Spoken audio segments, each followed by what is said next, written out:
So your business has been going well and you've considered starting a team of your own, but the whole thing is just daunting. Where do you go from here? Check out today's clip. You'll be glad you did.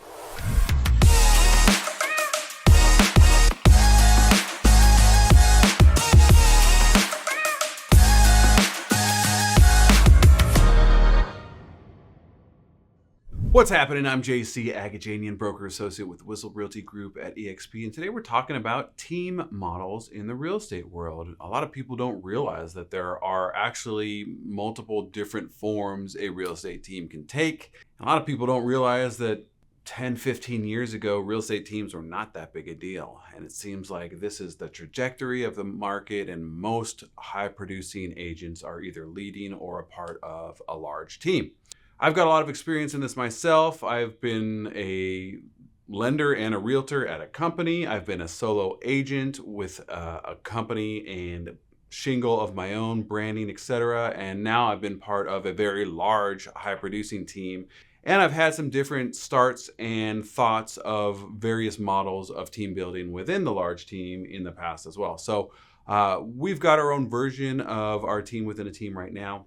But I want to take a moment because there's lots of different directions someone can go if they feel like they're outgrowing the circumstance that they're in now, but they don't quite want to launch like this big group and supply leads and management and, all the things that go along with building the beginnings of a large team. So I figured I'd stop for a moment and give you a few main formations that we've noticed materialize in the real estate world over the past several years. The first one is kind of a team. It's great for a couple solo agents that are doing well on their own, but they don't really have a big vision or maybe the funding. You group up and you're a band working together to do big things better than you would have been able to do on your own. In a lot of ways, it is better than just doing it alone or being part of a large company that isn't really team oriented and just being left to fend for yourselves. The kind of sort of like partnership type group or team is one way to stave off the loneliness and the insecurity of just trying to go on your own. Certainly, if you're in an environment where you don't have a ton of leadership and support and camaraderie, frankly, in the company that you're a part of.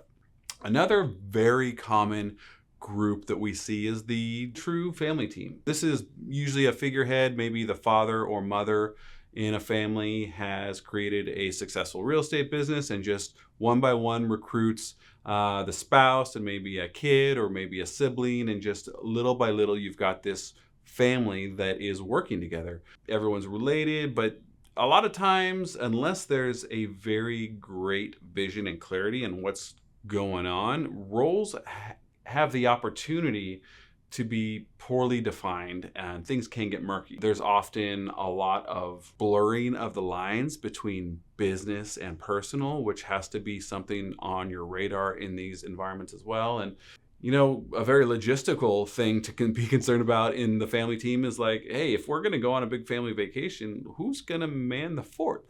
So family teams are great. They happen very naturally and organically. But when you're in a situation like that, there are some pitfalls to watch out for and things to be on the lookout to make sure that you don't inadvertently fall into some maybe domestic squabbles or professional arguments, or just have, lack of coverage when it comes time to go do something to enjoy yourself and your family with each other. So that's another organizational structure that we see in the real estate business. One of them that I like a lot is kind of like a team lead or a main, producer, a big hitter in the real estate world. And he has grown out of anything, or he or she has grown out of anything they can do on their own, and they start recruiting help. And you've got kind of like a hero, and they are great at what they do.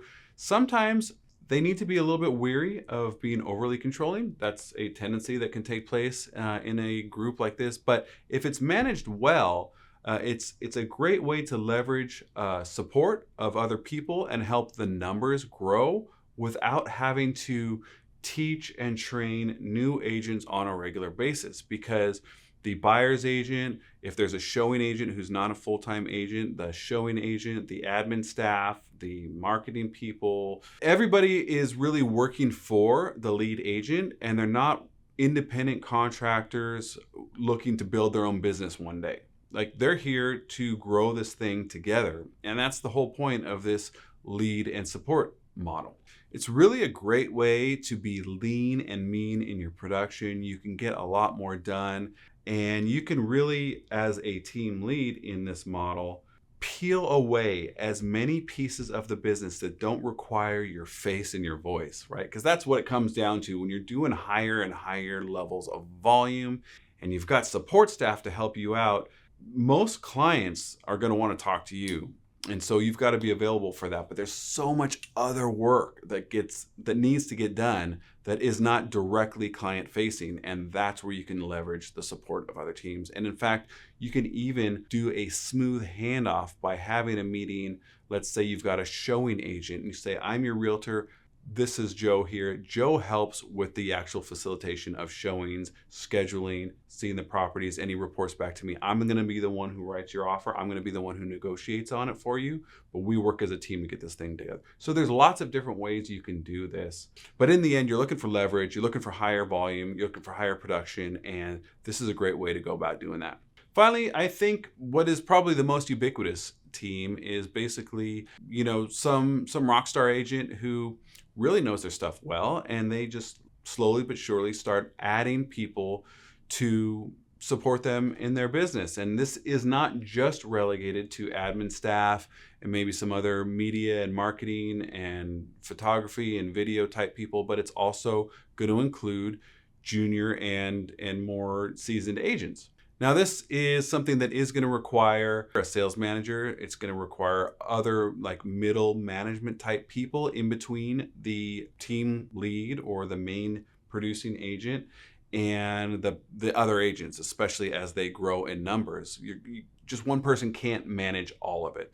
So we're going to have to get into business organization, and we're going to have to find people to sit in the right seats in this company and have certain people over other groups of people. Like, we are building a business even more so than the more fundamental businesses that all of us individual agents also have. So it's something to consider when you move in that direction. But the good thing is, by building a team like this, of course, you're going to be helping the newer agents get better at their craft and to sell more homes. But you're going to grow the potential of the entire business exponentially, not just each individual agent. A great vehicle to maximize everyone's strengths. In the end, better serve the customer, which is the most important piece of this whole thing. So that's just a quick overview of kind of the most common team organization.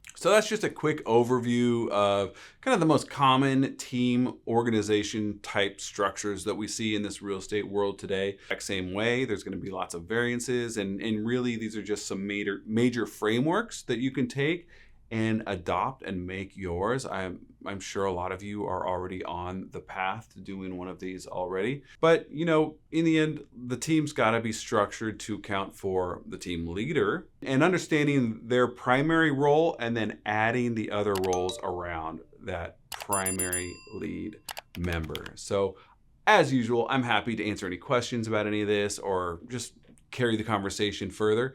Hit me up right here with these comments below, and I'll talk to you soon.